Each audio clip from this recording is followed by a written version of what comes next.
It's a beautiful morning, and our heroine, Saku, is almost late for work. But no worries, she's got a secret live-in helper who gets her lunchbox ready and even gives her a wake-up call. Now you're probably thinking, whoa, boyfriend material. But nah, folks, it's her pet cat, Yukichi. I know, mind blown, right? So like all of us, she's rushing to catch that morning train and hustle at her 9 to 5. It's just another grind day until her colleague Yuri sneaks a peek at Saku's computer. And what's she searching for? The world's largest cat. Yup, her roommate Yukichi isn't just a handyman, handy cat. He's a culinary genius. But hold on, just when Saku's enjoying her evening beer and snacks, she remembers Yuri's comment about how single women living alone will never get married. Saku's reaction, psh, as if. Let's jump to the next morning. Yukichi's got this whole routine down. He makes Saku's lunchbox, wakes her up, and if she's not feeling work, he's the emotional support pushing her out the door. And how does this cat know his way around a spatula, you ask? This kitty is a devoted fan of daytime cooking shows. But get this, he even cleans the bathroom, and he's a cat. They hate water. It's dinner prep time, and Yukichi gets a voice message from Saku saying she's gotta work late and won't make it for dinner. Man, Yukichi flips. He's dialing her number, and the moment Saku hears her kitty isn't pleased, she's like, "What work? I gotta go home and eat dinner." Saku's coming home from work, and she's got a little gift for Yukichi. It's a cat bed from her colleague, Yuri. But oh boy, the comedy unfolds when it turns out that Yuri has no idea how big Yukichi is. When Yukichi gets the bed, it's more like a helmet than anything else. No joke, he wears it like a hat and even decides it's his new sleep accessory. So the next morning, Yukichi whips up some mini desserts as a thank you for Yuri. But let's be real, how can Saku say, "Oh hey, my cat made these"? She can't. So now, everyone at her workplace thinks Saku's some culinary wizard when, let's not forget, she can't even make a cup noodle. But wait, plot twist. Her boss suddenly asks, "How's your cat doing?" And Saku's internal alarm bells start ringing. Did the boss see the ginormous Yukichi? Before she can even inquire, the boss is off on a business trip. Saku's left fretting, but the moment she gets home and sees the exquisite dinner Yukichi prepared, all her worries just melt away. So we kick off the day with Yukichi taking out the trash. Now, he bump into neighborly old lady, but get this, she's not scared of Yukichi's massive size at all. In fact, she knows Saku found Yukichi as a tiny kitten in a park during a snowy winter and saved his life. Yukichi then reflects on how vital Saku is to him. We get this whole introspective monologue from Yukichi about how humans work to earn money, which then translates into delicious canned cat food. He knows if he doesn't take care of Saku, who's honestly a bit useless, he'll go hungry too. From the day Saku found him, Yukichi vowed to look after her. How deep is that, huh? Moving on, Saku's scrolling through old photos and finally asks the million-dollar question. Why did you grow so big? You're almost as big as a bear. In between managing the household and cooking up a storm, Yukichi has always been there for Saku. She just bursts into tears. Yukichi thinks back and concludes that maybe his immense size is an embodiment of his immense gratitude towards Saku. But then Saku remembers that her boss, Orizuka, claimed to have seen Yukichi. Could it be from when he was still a kitten? And apparently her home was a literal dump before Yukichi showed up. Even mentioning this makes Yukichi irate. To shut her up and calm her down, Yukichi resorts to the one true solution: beer. That's right, folks. He's getting Saku drunk on beer. So buckle up, because this is wild. Yukichi goes grocery shopping. This legend of a cat heads over to the local supermarket to buy food. Customers can't believe their eyes.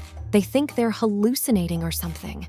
Wait, It gets better. Yukichi is wearing an apron to avoid getting his fur all over the veggies. You'd expect the store manager to freak out and kick him out, but no. The manager is absolutely thrilled because Yukichi's antics are drawing more customers. One of the staff members, Ryo, even thinks Yukichi's in a mascot costume. That's how unbelievable this all is. Now let's zoom back to Saku, who's hustling at work. The moment Saku sees Onizuka, she gets nervous, remembering he once mentioned seeing Yukichi.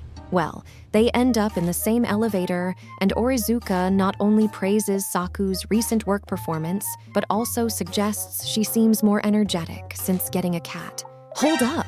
Saku's like, he really has seen Yukichi. Turns out, back when Saku was a newbie at the company, Onizuka found her drunk and throwing up at a bar. He had no choice but to take her home. Imagine his surprise when the door opens and it's Yukichi welcoming him. The cat even apologizes on Saku's behalf. And yup, Onizuka got a good look at the trash heap that was Saku's home back then. To thank Onizuka for his help, Saku agrees to go with him to an aquarium concert by the idol group Yumeo C next month. Wow, that's a date, folks. It's a weekend, and what's Saku doing? She's clutching a fire extinguisher and begging Yukichi to teach her how to cook. I mean, imagine needing a fire extinguisher for your cooking session. This is how bad it is. Due to Yukichi's top-notch lunchboxes, Saku has accidentally gained a rep at work as a culinary goddess, and she's freaking out. Like, if Yukichi wasn't there, she'd starve, or worse, become a social outcast. So, Yukichi agrees to teach her something even a monkey could make: egg over rice. You guys won't believe this. Saku can't even crack an egg. Eggshell and all right into the rice. But wait, there's more. She empties an entire bottle of soy sauce into the bowl. But hold on, a twist. Saku wonders why they even have a cookbook at home. Well, guess who's been using it since he was a kitten? That's right, Yukichi. Feeling nostalgic, Yukichi decides to whip up the first dish he ever made, rice balls, and offers them to Saku. So we've always seen Yukichi as this perfectly competent cat who can do anything, right? Well, guess what? Even Yukichi has rough days. I mean, the guy woke up, cracked an egg, literally, and then got his tail stepped on by Saku. That's not it, though. He's doing laundry, right? And Saku's tissues get in there, so now it's a lint disaster. He spends who knows how long getting all the lint off, only for it to start pouring rain the moment he hangs it up. Talk about bad luck. So what does he do? He chomps on some cat treats and checks Saku's bank balance to make himself feel better. He even notices Saku coming home in the rain.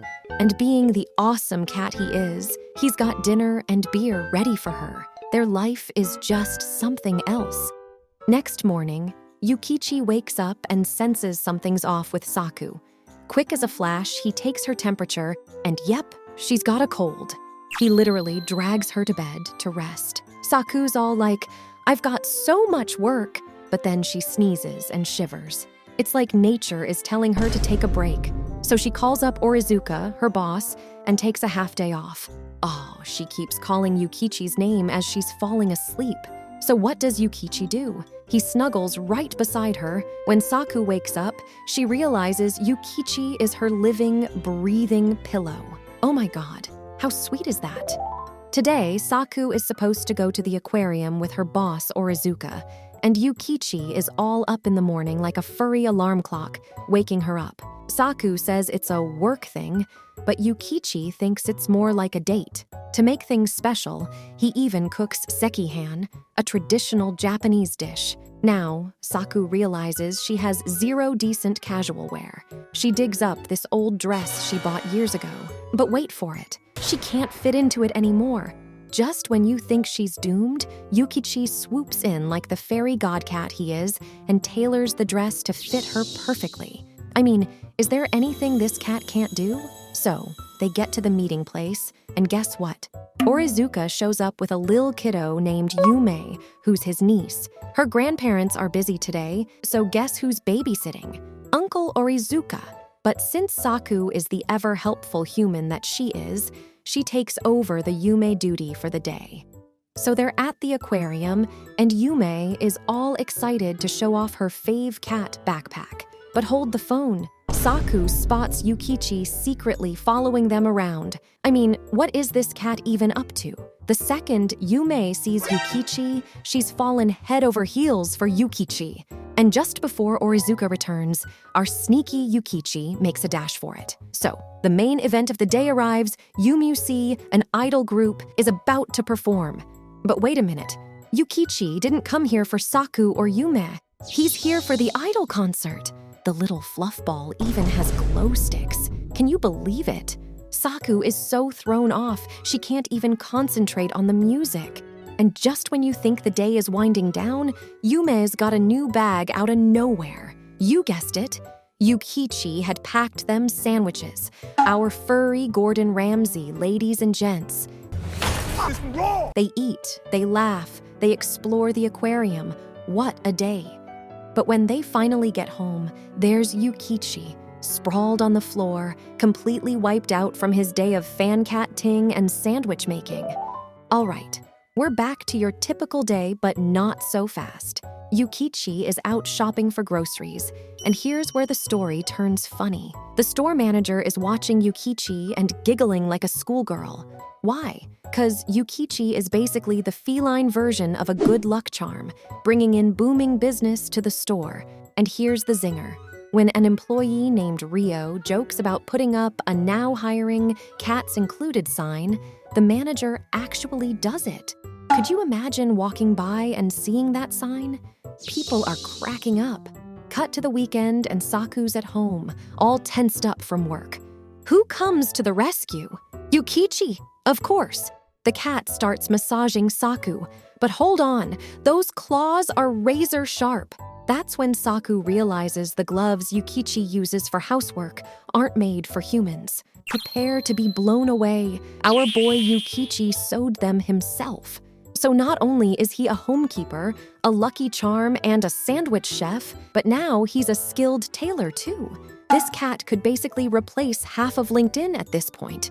Saku's pet is overqualified for, like, everything. All right, guys, that's a wrap for today's episode. Tell me what you think Yukichi's next surprise skill will be. Woodworking, cooking, sky's the limit with this cat.